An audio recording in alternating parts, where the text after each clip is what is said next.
بسم اللہ الرحمن الرحیم گروبک یوٹیوب اسلامک چینل کی جانب سے آج ہم اپنے ناظرین حضرت ابو ذر غفاری رضی اللہ تعالیٰ عنہ کا ایک واقعہ سنائیں گے کہ اللہ کے راستے میں خرچ اپنی محبوب ترین چیز کو خرچ کرنا ہے۔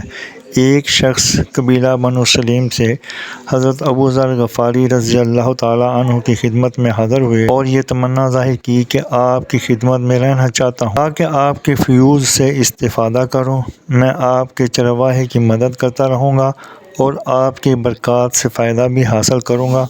حضرت ابو ذر رضی اللہ تعالیٰ عنہ نے ارشاد فرمایا کہ میرا دوست وہ ہے جو میری اطاعت کرے۔ اگر تم بھی میری اطاعت کے لیے تیار ہو تو شوق سے رہو، کہنا نہ مانو تو تمہاری ضرورت نہیں۔ سلیمی صاحب نے عرض کیا، کس چیز میں آپ اپنی اطاعت چاہتے ہو؟ فرمایا کہ جب میں اپنے مال میں سے کسی چیز کے خرچ کا حکم کروں تو عمدہ سے عمدہ مال خرچ کیا جائے۔ وہ کہتے ہیں کہ میں نے قبول کیا اور رہنے لگا۔ اتفاق سے ایک دن ان سے کسی نے ذکر کیا کہ پانی پر کچھ لوگ رہتے ہیں جو ضرورت مند ہیں، کھانے کے محتاج ہیں۔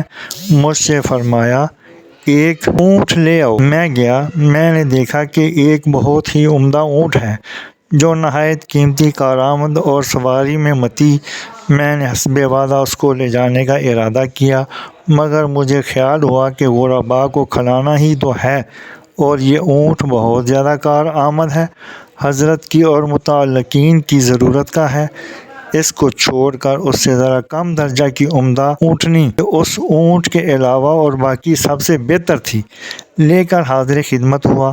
فرمایا کہ تم نے خیانت کی۔ میں سمجھ گیا اور واپس آ کر وہی اونٹ لے گیا۔ پاس بیٹھنے والوں سے ارشاد فرمایا کہ دو آدمی ایسے ہیں جو اللہ کے واسطے ایک کام کریں۔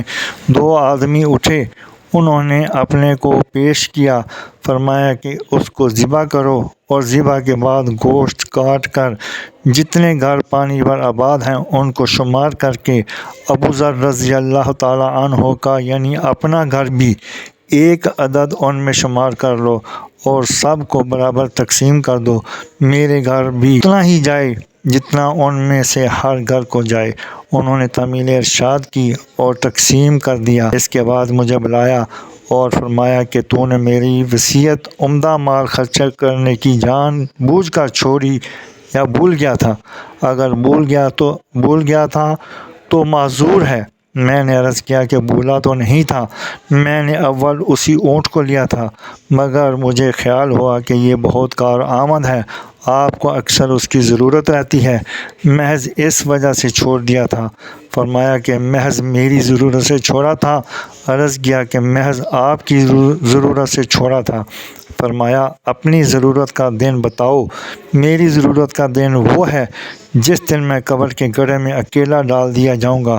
وہ دن میری ضرورت اور احتیاج کا ہے۔ مال کے اندر تین حصہ دار ہیں، ایک تقدیر جو مال لے جانے میں کسی چیز کا انتظار نہیں کرتی، اچھا برا ہر قسم کا لے جاتی ہے۔ دوسرا وارث جو اس کے انتظار میں تو مرے تو وہ لے لے، اور تیسرا حصہ دار تو خود ہے، اگر ہو سکتا ہو اور تیری طاقت میں ہو تو تینوں حصہ داروں میں سب سے زیادہ عاجز نہ بن۔ اللہ تعالیٰ کا ارشاد ہے، لن تنالوا البر حتی تنفقوا مما تحبون۔ اس لیے جو مال مجھے سب سے زیادہ پسند ہے اس کو میں اپنے لیے آگے چلتا کروں تاکہ وہ میرے لیے جمع کرے۔ آمین یا رب العالمین۔ اللہ تعالیٰ عمل کی توفیق عطا فرمائے۔ احسن الجزا۔ مزید جاننے کے لیے چینل کو سبسکرائب اور لائک کریں، ویڈیو کو آخر تک سنیں تاکہ نئی آنے والی ویڈیو کا نوٹیفیکیشن آپ کو مل سکے۔